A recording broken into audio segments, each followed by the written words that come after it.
हाय दोस्तों, मैं हूँ संतोष कावरे। आज के टैली प्राइम के सेशन में हम सीखने वाले बहुत बहुत ही इम्पोर्टेंट इंपोर्ट ट्रांजैक्शन। जब भी कोई मटेरियल है, अगर हम आउट ऑफ इंडिया से हम इंडिया में लेके आते हैं तो उस समय हमारे अकाउंट्स में उसका एज ए इम्पोर्ट करके अकाउंटिंग करना पड़ता है और उसमें मल्टी करेंसी जो है उसका ट्रांजैक्शन करना पड़ता है। मल्टी करेंसी में इसका मतलब क्या है कि हम हमारा जो टैली में आईएनआर में मीन्स इंडियन रुपीज में अकाउंटिंग करते हैं, तो जब हम आउट ऑफ इंडिया से कोई मटेरियल इंपोर्ट करते हैं तो उस समय यूएस डॉलर में हमें पेमेंट करना पड़ता है, यूरो में, पाउंड में या दिरहम में। ऐसे जो अलग अलग जिस कंट्री से हम इंपोर्ट कर रहे हैं उस कंट्री के अकॉर्डिंग या जो हमारा यूएस डॉलर है उसके अकॉर्डिंग हमें पेमेंट करना पड़ता है। और उसका जो कन्वर्जन है वो हमें हमारे आईएनआर में करके उसका अकाउंटिंग है वो आईएनआर में इंडियन रुपीज में करना पड़ता है। तो उसके लिए हम देखेंगे कि आपको अकाउंटिंग करने के लिए, इंपोर्ट अकाउंटिंग करने के लिए किस किस चीज की आपको जरूरत है। सबसे पहले आपको जरूरत है कि जिस पार्टी से आप मटेरियल इंपोर्ट करने वाले वो पार्टी का नाम, वो पार्टी का नाम है। हम चेक करेंगे यहाँ पे चार्ट ऑफ अकाउंट में, हम उसको क्रेडिटर से वहाँ पे देखेंगे। हम देखेंगे क्रेडिटर से ग्रुप नहीं, हम लेजर भी देखेंगे। क्रेडिटर्स जो आता है हमारे सन्ड्री क्रेडिटर्स में आता है।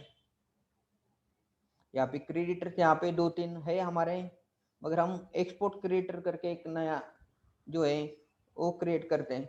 उसके बाद में हमें और एक लेजर है वो क्रिएट करना पड़ता है, वो होता है आपका इंपोर्ट परचेस का। तो हम एक बार चेक करते हैं परचेस में कौन से हमारे लेजर बने। लेजर में सिर्फ परचेस है 12%, परचेस 18%। तो इंपोर्ट परचेस का यहाँ पे लेजर नहीं है।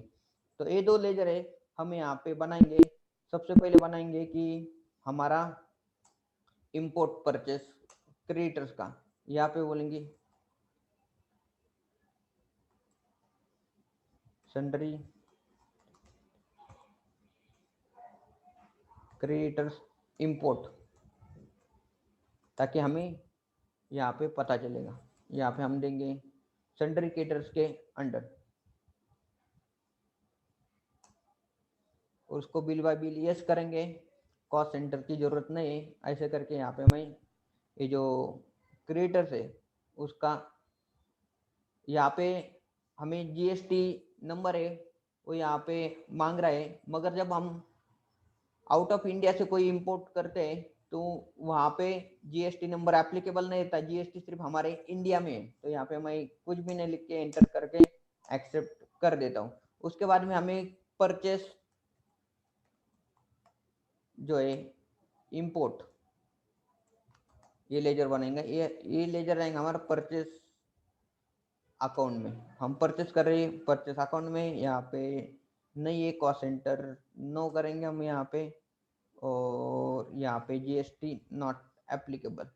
इंपोर्ट परचेस करते समय यहाँ पे जीएसटी एप्लीकेबल नहीं होता है, तो हम इसको नो कर देंगे। ठीक है दोस्तों, इस तरह से दोनों भी हमारे जो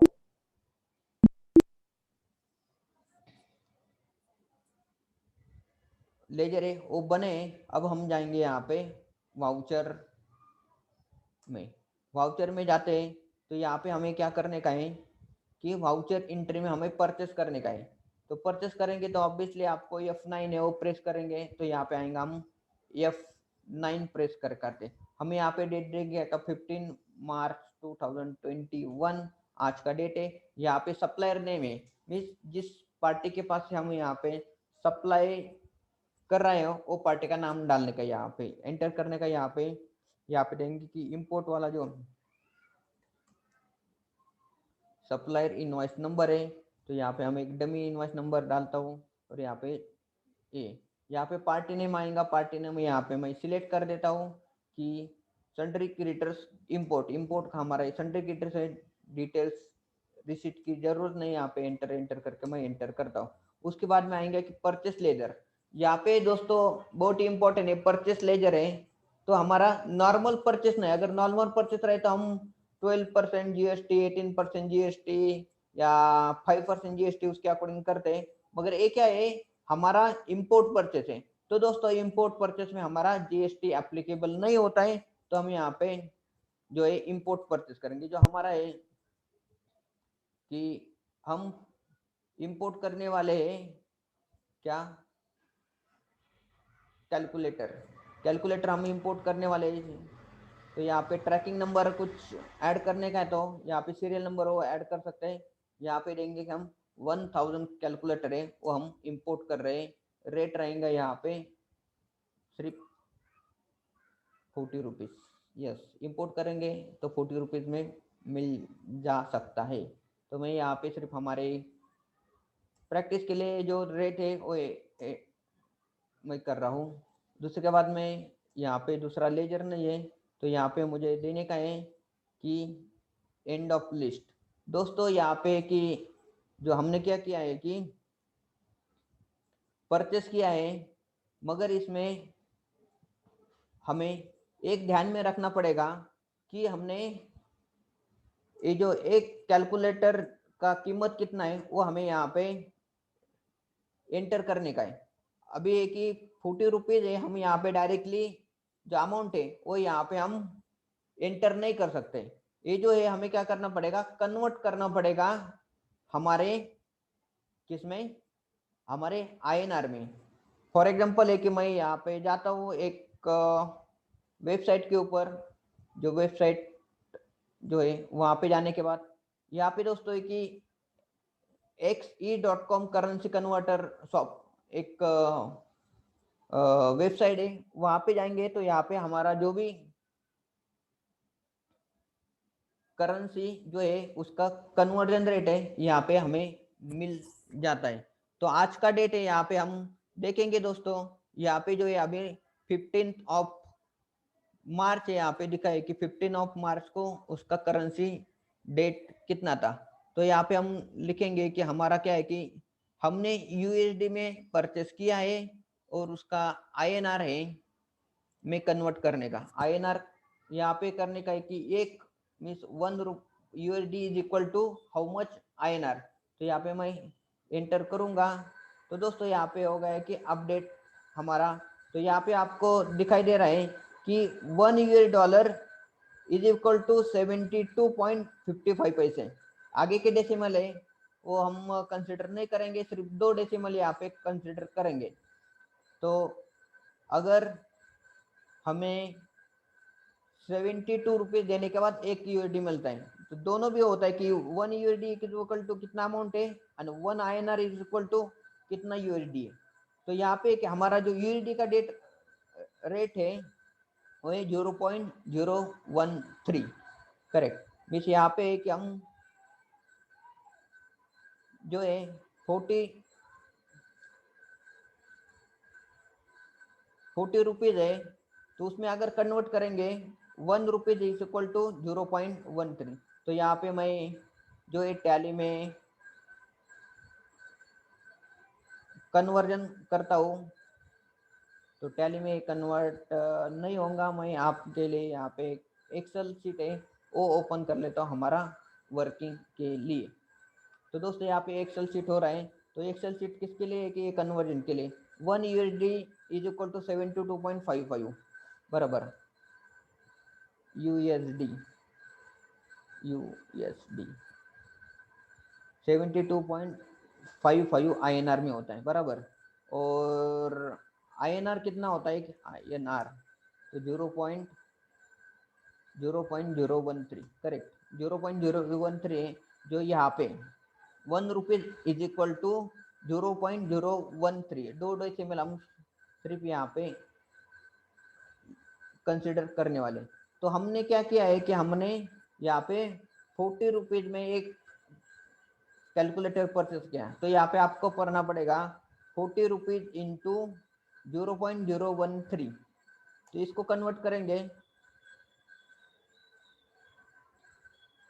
तो यहाँ पे 0.52 आता है। दूसरे मेथड से भी हम यहाँ पे कर सकते हैं कन्वर्जन कि आपका जब इनवॉइस आता है दोस्तों, तो वो आ जाता है इनवॉइस आपका किस चीज में आता है, इनवॉइस आपका वो इनवॉइस आता है आपका जो है यूएसडी में। जब भी इंपोर्ट करते तो यूएसडी में आता है, तो यूएसडी में आएगा तो हमें यहाँ पे होता है कि फॉर एग्जांपल हमारा जो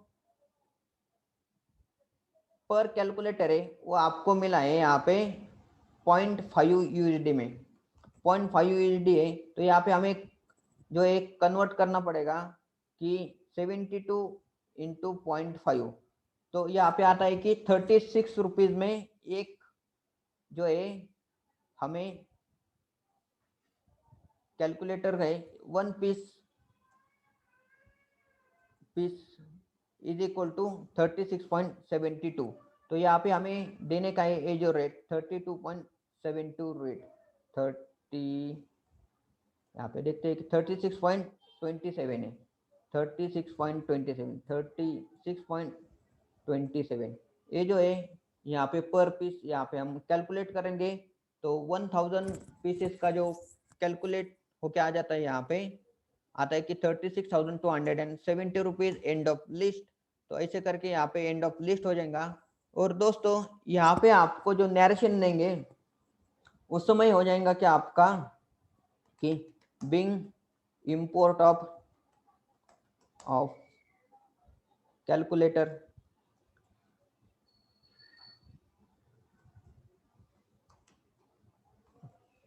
वन थाउजेंड क्वांटिटी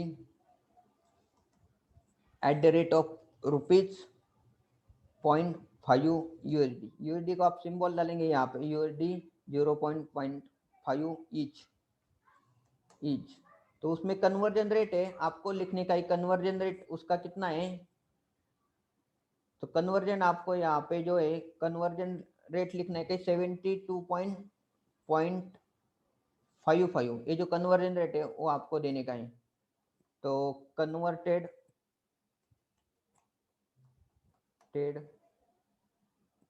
यूएसडी 72.55 ये रेट से हमने कन्वर्ट कर दिया है। तो इस तरह से जो है आपको इंपोर्ट का जो इनवॉइसेस है वो आपको यहाँ पे एंटर करने का है। तो दोस्तों इस तरह से आपको जो है वो एंट्री करेंगे। वो एंट्री करने के बाद आपको दिखाई देगा कि हमारा जो परचेस है यहाँ पे परचेस इंपोर्ट में आएगा। आपको उसके लिए जाना पड़ेगा प्रॉफिट एंड लॉस अकाउंट में और यहाँ पे परचेस इंपोर्ट ये जो अमाउंट है आपको दिख जाएंगी। तो आपका माइंड में भी एक क्वेश्चन आया रहेगा कि जब हम परचेस करते हैं तो उस समय जीएसटी एप्लीकेबल होता है या नहीं होता है।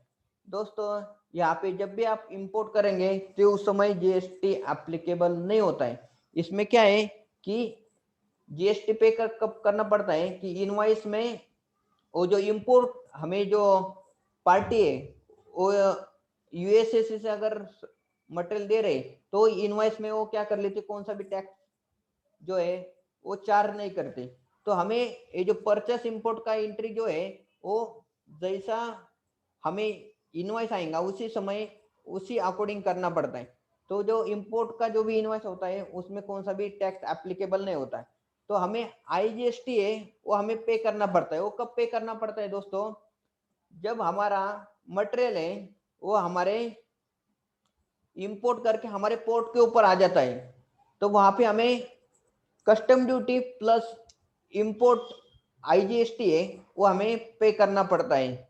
तो उस समय अगर पे करेंगे तो उसका आप एंट्री कैसे करने वाले हैं यहाँ पे। तो यहाँ पे आपको एंट्री करना पड़ेगा कि पेमेंट में, क्योंकि क्या है कि ये जो पेमेंट है उसी में आपका जो है टैक्स का पेमेंट होता है। यहाँ पे करेंगे पेमेंट F5 करेंगे हम। तो यहाँ पे आएगा हमारा बैंक पेमेंट में, बैंक पेमेंट में आएगा 15/3/2021 आ जाएगा। तो यहाँ पे आएगा आपका कस्टम ड्यूटी पेड। उसमें दो टैक्सेस होते हैं, एक तो कस्टम ड्यूटी होती है और आईजीएसटी होता है। आईजीएसटी होता है उसका जो क्रेडिट है हमें मिलता है at the time of filing of in GST return. जब भी जीएसटी रिटर्न आप फाइल करेंगे उस समय ये जो आईजीएसटी है उसका मिलेगा। तो यहाँ पे हमें दो लेजर है वो क्रिएट करने का है। एक तो हमारा कस्टम ड्यूटी, कस्टम ड्यूटी जो है वो यहाँ होता है हमारा एक्सपेंसेस में चला जाता है, जो होता है हमारा, हम उसको डायरेक्ट एक्सपेंसेस है वो यहाँ पे एंटर कर देते हैं। तो ये सब चीज़ें यहाँ पे नॉट एप्लीकेबल करके मैं यहाँ पे डायरेक्ट एक्सपेंसेस में ड्यूटी करता है। जो एक्सपेंसेस जो होता है वो अलग अलग कुछ भी कौन से भी अमाउंट का होता है। तो यहाँ पे हमने जो है 1000 कैलकुलेट किए, तो हमारा ये जो अमाउंट था ये आया था यहाँ पे 36,000 टोटल अमाउंट इतना आया। यहाँ पर आ गया क्वांटिटी आया। तो क्वांटिटी के ऊपर ये क्या होता है कि हम यहाँ पे देखें कि 4% या 12% हमारा कस्टम ड्यूटी है। जो 12% कस्टम ड्यूटी है ये जो है यहाँ पे आपको इसके ऊपर 12% है यहाँ पे कैलकुलेट करने का। यहाँ पे आएगा आपका 12% इतना अमाउंट, और यहाँ पे आया था कस्टम ड्यूटी, कस्टम ड्यूटी, और यहाँ पे IGST है। अगर 5% है तो यहाँ पे हमें 5% या 12% है, 12% जो भी अमाउंट है यहाँ पे हमें पे करना पड़ेगा और उसका रिफंड मिलेगा। तो ये जो है इसके ऊपर हमें वापस 5% है वो हमें टोटल है IGST वो मिलेंगे। टोटल हमें टैक्स पे करना पड़ेगा at the type of import, तो इतना ही। तो आएगा आपका 6,667 रुपीज। यहाँ पे राउंडेड ऑफ कैसे 67 रुपीज है।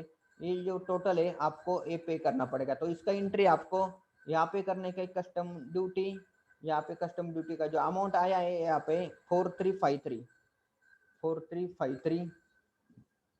दूसरा आपको डेबिट करने का यहाँ पे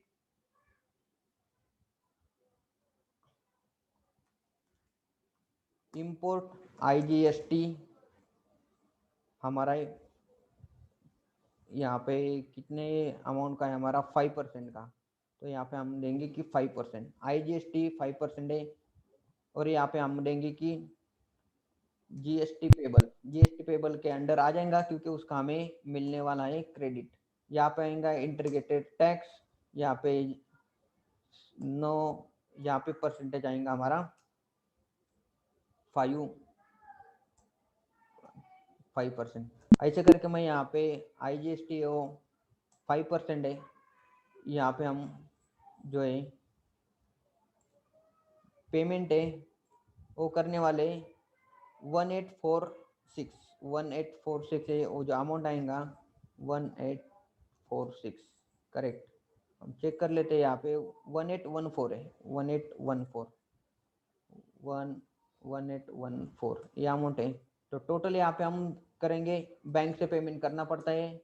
यहाँ पे हम देंगे SBI बैंक है हमारा, उसमें अमाउंट है। तो यहाँ पे हम पेमेंट करेंगे। यहाँ पे होता है हमारा ई पेमेंट, ई ट्रांसफर, इन ट्रांसफर ने चलन से पेमेंट करते हैं। अदर जो ऑप्शन है वो यहाँ पे करेंगे। यहाँ पे देखिए बिंग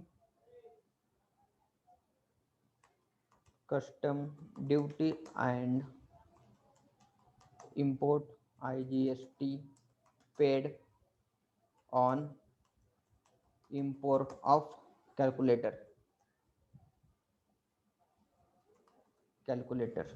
तो ये जो एंट्री ऐसे आपको 2 एंट्री करना पड़ेगा। आपका कस्टम ड्यूटी और IGST पेमेंट करेंगे टैक्स का, तो उसका एक टैक्स का चलन आता है आपका, इंपोर्ट ड्यूटी का टैक्स बोला जाता है उसको।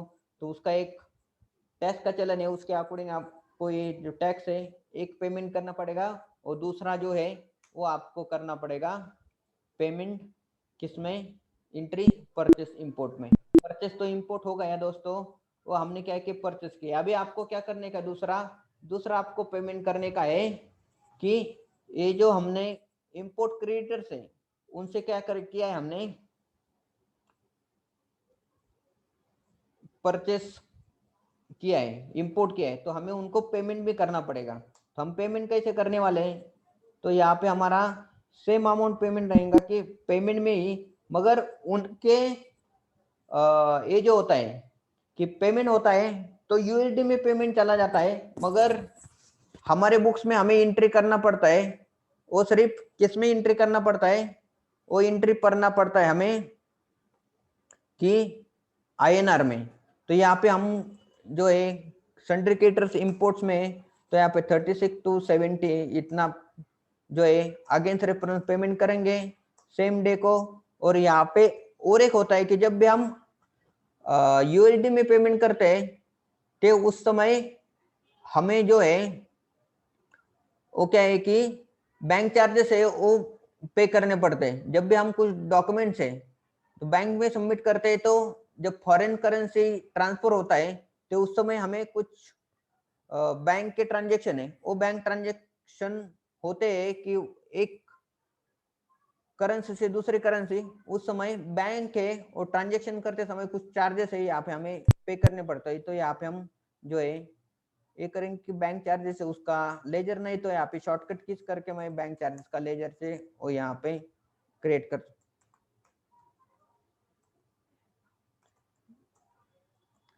बैंक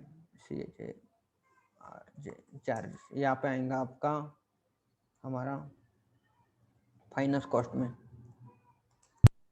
फाइनेंस कॉस्ट ना इनडायरेक्ट एक्सपेंसेस में आ जाएगा हमारा इनडायरेक्ट एक्सपेंसेस, यहाँ पे जाएगा नॉट एप्लीकेबल, ये मैं ऐड कर लेता हूँ। यहाँ पे बैंक चार्जेस रहेगा आपका मे बी 200 रुपीज़ 300 रुपीज़ यहाँ पे मैं टाइप कर लेता हूँ। और यहाँ पे आएगा आपका एसबीआई बैंक, एसबीआई बैंक से हमने यूएसडी ट्रांसफर किए है किसको, सन्ड्री क्रिएटर्स को, इंपोर्ट वाला है। यहाँ पे आएगा अदर मोड करके और यहाँ पे keeping amount paid to import creditor creditors against import of calculator.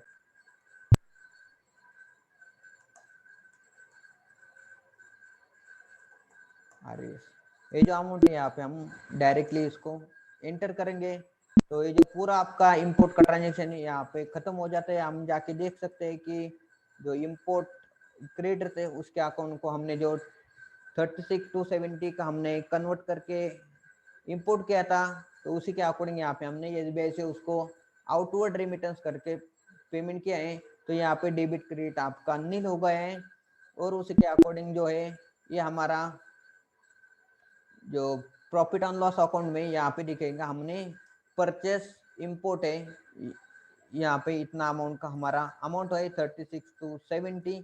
इस तरह से आपको दोस्तों ये जो है इंपोर्ट का अकाउंटिंग करना पड़ता है आप जब इंपोर्ट के ट्रांजेक्शन करेंगे इस तरह से, करेक्ट।